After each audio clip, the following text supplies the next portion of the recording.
Big news, my friend. I'm getting ready to kick off my free 3-day Build Your Dream Business Challenge, and I don't want to start until you're in there.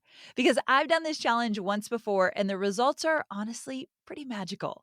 Inside this private live experience, you'll get crystal clear on your 1-year business vision.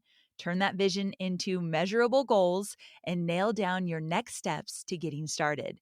Plus, I'll be going live for strategy chats, and there will be hundreds of brilliant aspiring entrepreneurs tackling their big goals right alongside you. So do not miss it. Go to amyporterfield.com/challenge to reserve your spot. amyporterfield.com/challenge. I'll see you there. Having a fight with a friend who's an employee, that's just a bad thing. So it's not always roses to be really close to somebody that you work with, but at the same time, we're human and those relationships happen. And it is what it is. Thank God we were able to navigate through it all. When she transitioned off the team into a contractor to work on special projects with me, it was the most beautiful transition. And we were open and honest and said everything we needed to say and assured each other that we were there for each other. It was such a beautiful transition, but it could have been really messy. I'm Amy Porterfield, ex-corporate girl turned CEO of a multi-7-figure business. But it wasn't all that long ago that I lacked the confidence, the budget, and the time to focus on growing my small but mighty business. Fast forward past many failed attempts and lessons learned, and you'll see the business I have today. One that changes lives and gives me more freedom than I ever thought possible. One that used to only exist as a daydream. I created the Online Marketing Made Easy podcast to give you simple, actionable, step-by-step strategies to help you do the same. If you're an ambitious entrepreneur or one in the making who's looking to create a business that makes an impact and a life you love, you're in the right place, friend. Let's get started.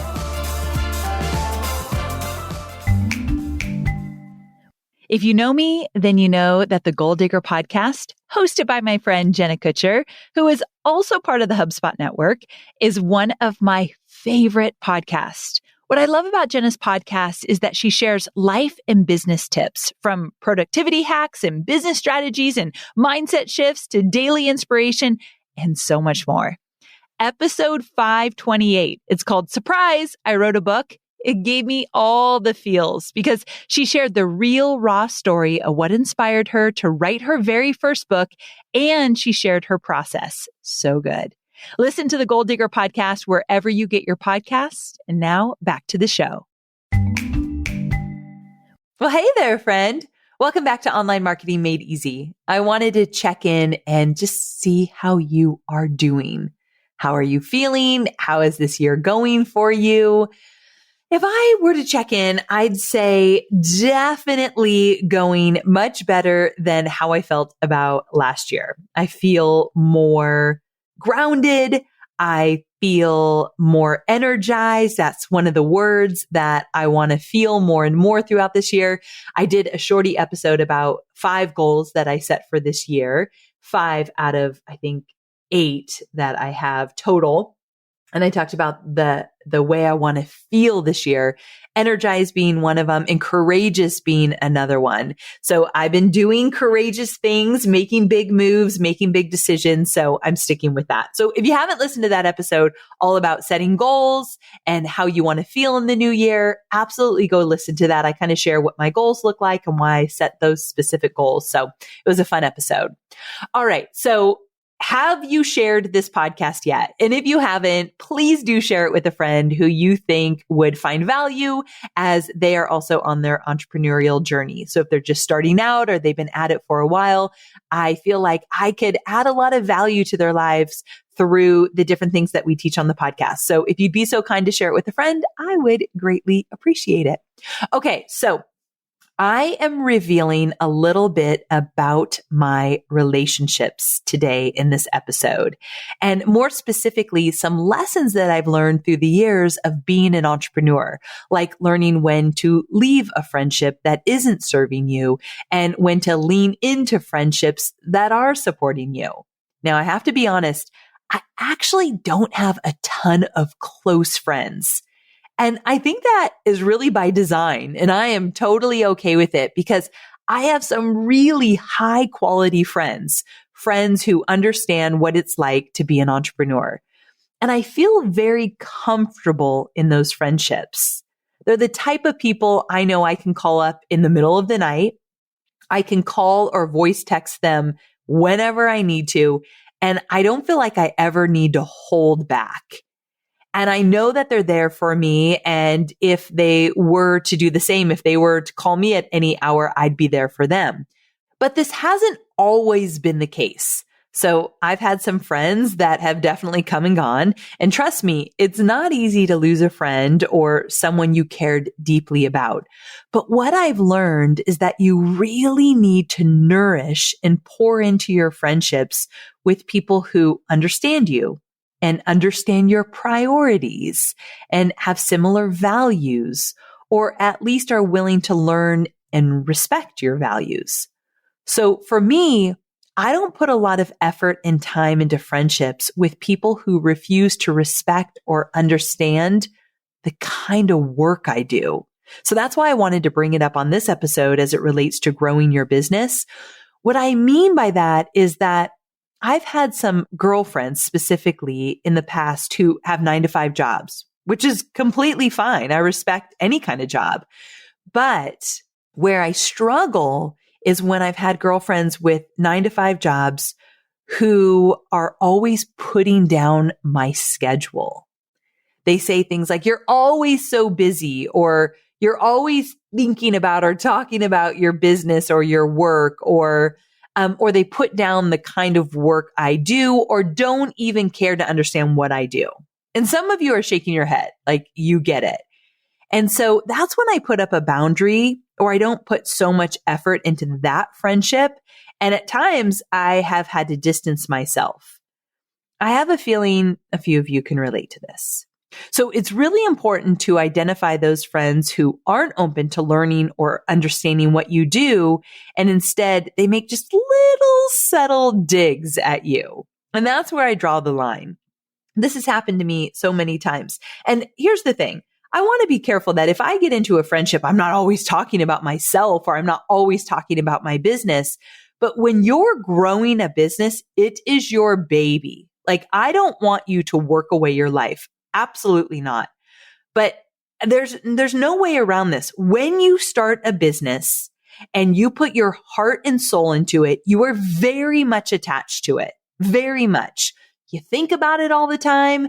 For those who will allow you to, you talk about it a lot, with hopefully not overtaking the conversation, but it's always top of mind. It's always right there in the back of my mind or in the front of my mind. And so it's one thing for me to show up for a friend and be present for what they're about, what they're thinking, like what's top of mind for them. But I don't like the subtle digs, like you're always busy, or it's always about your work, or you never can do this because you're working, or whatever. I don't like that kind of stuff. So that's when I put up a boundary, like I said, and I'm not just going to put a lot of effort into those friendships. So it's important to identify those friends who aren't open to learning or understanding what you do. And again, just draw the line. Now, I've had friendships where decisions were made that I didn't agree with, like they did something or said something that I didn't agree with. And I feel like the part of being a good friend means talking it out with that person, getting them on the phone, being compassionate, making sure that you hear their side, being empathetic, but also being able to speak your mind and saying, like, I don't agree with what you did. I think, how you were showing up, or what you said, or what you did, I think it was whatever, inappropriate or harsh or inconsiderate or whatever it might be. I just think it's important that you have friends that you can have those conversations with, and they won't be like, okay, I'm done with this, like, and kind of bail. I think my biggest takeaway from experiences where I've had to have the hard conversations is that I think it's important that both parties are willing to have those hard conversations. In my experiences, I've had friends where they weren't willing to have those hard conversations. And so they're not friends with me anymore. And it breaks my heart. Also, I think one of my biggest takeaways over the years with friendships is that your values have to align with theirs. And if they don't perfectly align, then you have to be willing to hear their side and they have to be willing to hear your side. So I think that's part of the journey of growing. And this is something that you may experience as you grow, especially in your business.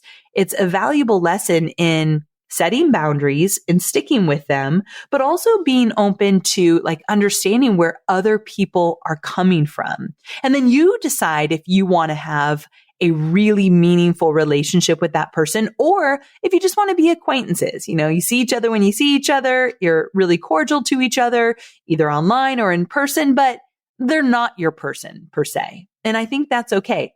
At one time they might have been, and then we all know that there's friendships that just grow apart, right? I think you should make a conscious decision if that friendship is no longer serving you. Another type of friendship you may encounter, especially as an entrepreneur, is being close with someone you work with, someone on your team. So if you know me, then you know I am best friends with Chloe, who used to be my CMO for 7 years almost. And now she is a contractor working on special projects still within my business. Thank God. Hallelujah. I'm in Chloe's wedding. That's how close we are. And we talk all the time, multiple times a week, even as she's transitioned out of the CMO role. But as she was the chief marketing officer, she was still my best friend. Like she was my best friend in the business and she still is now. And we definitely had some challenges with that. So I've never really talked about this ever on the podcast, but I think Chloe would agree with this as well, that it's hard to be really close friends with someone you work with. Now, in my case, really close friends with someone you manage. Like I was Chloe's boss. That's weird, right? And so for me personally, I won't be speaking for Chloe here, but for me personally, sometimes I would think like, is she just agreeing to this because I'm her boss or her friend, or is the friendship kind of getting in the way sometimes? And for me, sometimes I got a little bit codependent with Chloe, and I never even understood what that term meant, but I went to this therapeutic retreat last year called Onsite, and they were explaining what codependency meant. And they were saying, someone stood up to kind of explain their codependent relationship. And she said, well, with my friend, I'll ask her, this is like hypothetical, I check her temperature to know what mine is.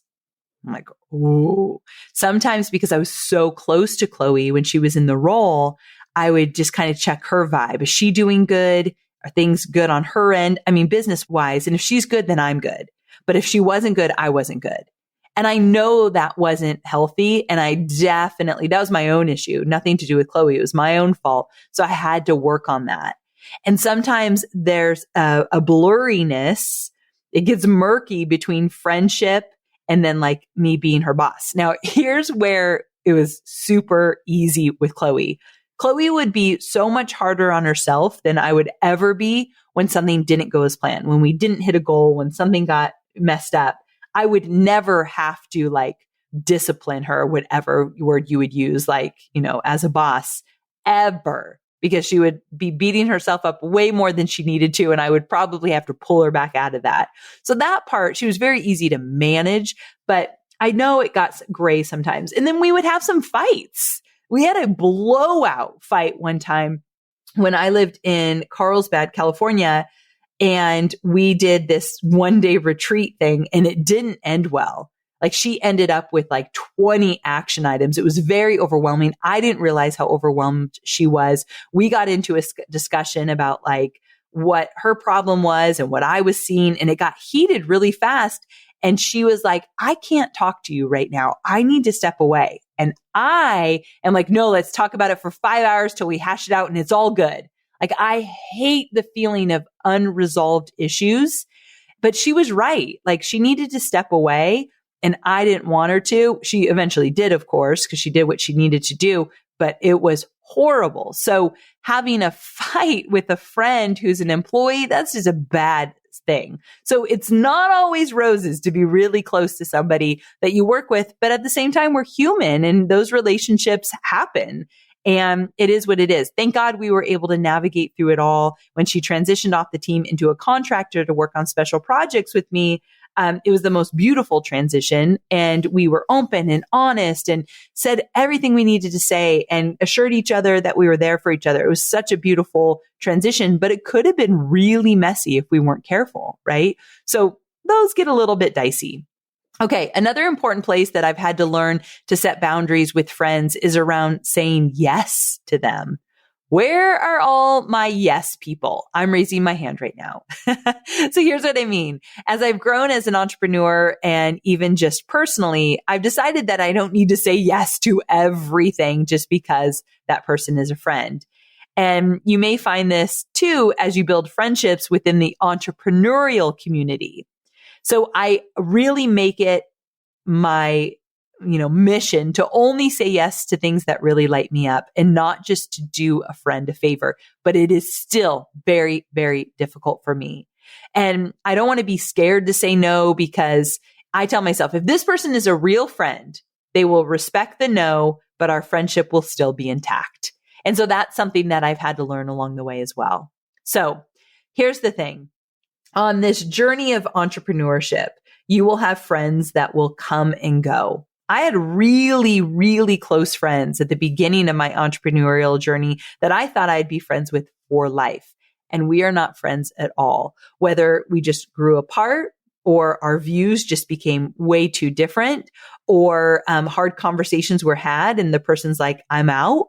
And so those things have happened to me and they kind of hurt my stomach just even talking about them now, but it's going to happen. And I think as an entrepreneur, you need to, one, protect your heart and know that you don't need to be friends with everybody, but those friends that are, the true blue friends, you've got to show up for them just as much as they show up for you. So I'm always thinking like, how can I be a better friend? I can't be a great friend to everybody, but there are specific people that I know I want to go all in with. So I'm going to show up come rain or shine. So I've had my fair share of issues with friends along the way. And I just wanted to have this quick conversation with you because as an entrepreneur, it gets kind of sticky in some places. So just something to think about and, just stay true to your heart and do what feels best for you. But I say double down on a few really core friendships that you can both add, immense value to each other. All right. I hope you enjoyed this shorty episode and found it valuable. Thanks for hanging out with me. And if you have a really good entrepreneurial friend, share this episode with them. I would be so very grateful. All right, my friend, I will see you on Thursday for more entrepreneurial goodness. Same time, same place. Can't wait. So we all went through our awkward years. From those embarrassing braces to growth spurts, we've all been there. And the same can be said for our businesses. From the hours spent at your kitchen table building your business from scratch to the moment you hit six figures, a HubSpot customer relationship management platform helps your business grow better even through the awkward and uncomfortable phases. HubSpot's reporting dashboard, it's like a crystal ball, giving you a bird's eye view on your marketing, sales, and customer service performance so that you can get ahead of any issues before they happen. Automated marketing tools allow you to create consistent campaigns for clear, concise communications and less mixed messages. You can even use email marketing tools to send, test, and optimize emails. Learn more about how a HubSpot CRM platform can help your business grow better at HubSpot.com.